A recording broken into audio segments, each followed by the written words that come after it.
It's a latter-day phenomenon. Springs are coming back to life. New springs are emerging. The result of increased pressure in the Artesian Basin with the capping and piping program, natural groundwater is returning to the surface, as it has over the millennia. Control of water-guzzling weeds has also assisted the emergence of these nascent springs. Here we have emerging spring. It's come up since we've done a lot of control work around here with rubber vine. We're having a lot of these little springs are now starting to come up. The rubber vine's not here to suck the water out. New springs, a new resource. What to do, what to do. A three-pronged approach to the future management of these emerging springs was developed through workshops in 2020 with landholders, government and science and Indigenous interests to highlight aspirations. In 2021 the work moved to the field and a workshop was held beside an established spring on Corinda Station in the Torrens Creek region. Bob Fraser facilitated the meeting. So we've got a really diverse group of people here who have been invited along because of their ability to have input at this stage of the project. So looking for practical approaches to some of the management issues of this country where the emerging springs are potential. Desert Channels Queensland is working with the management of Corinda to support the well-being of emerging springs. Corinda manager Dan Yaw is putting faith in DCQ's approach to the springs. Well, I think we just got to look after it because, in hundreds of years, in hundreds of years' time, you're not going to be able to explain to future generations, what was here, 100 years ago. So you've got to look after it. Weed control is essential in maintaining the environment of the new springs, particularly controlling rubber vine. As it gets to this thickness, we lose our emerging springs because they take all the water, choke it up, and they just disappear, our emerging springs. But when we can control this, our springs, like in the other area, our springs merge, they just come up out of the ground. The field day on Corinda was attended by representatives of the Queensland Government, Indigenous groups and Desert Channels Queensland. So there've been some really good input from the participants so far. We've gone through an area of understanding some of those challenges.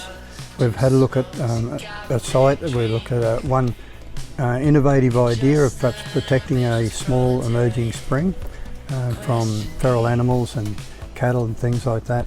Leanne Wilson lives in Charters Towers. However, her ancestral home is the Boulia region, a place where springs are also emerging. Today, we actually come to have a look at one of the emerging springs that are riddled with rubber vine at the moment, so it's a bit of a threat for this area. And we're learning what are the methods that we can use to keep it under control. Irene Laird is manager of Janga operations. I think it's been awesome to actually involve the traditional owners in a project from its initial stages, because people tend to forget about the traditional owners until the project's already started.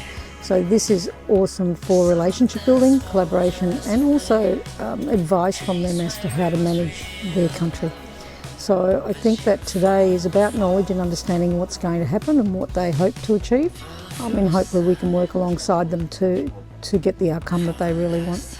Colin McLennan is the nominated claimant for the Janga People's Native Title determination over areas in the Charters Towers, Isaac and Whitsunday regional councils. I think, my way of thinking is a way that I think, if we're going to overcome some of the problems with the springs, is that we've got to have people that's willing to work and to maintain, is to take the rubber vine out, is to make sure that the springs do flow.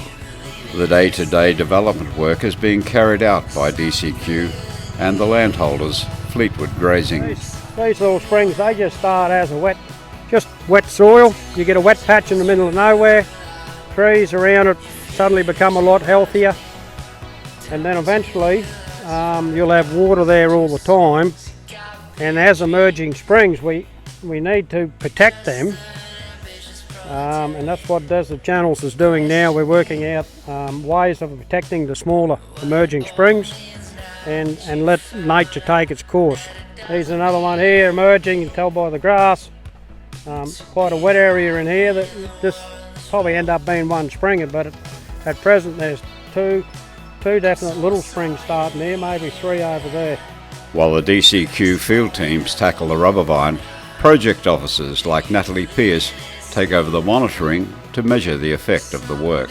We monitor firstly the success of the control of rubber vine by establishing monitoring points and measuring the recovery of the ground cover in those areas, and also the reintroduction of species and biodiversity.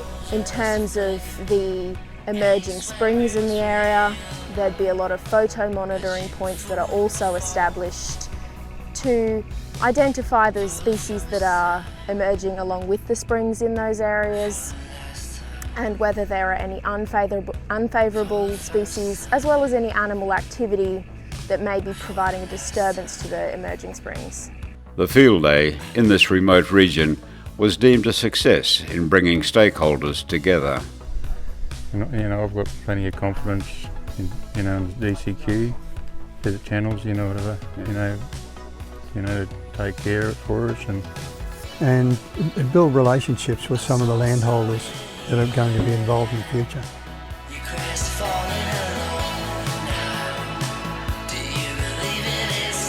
Industry, government and Desert Channels Queensland support the grazing industry in managing for change and a sustainable future on the rangelands.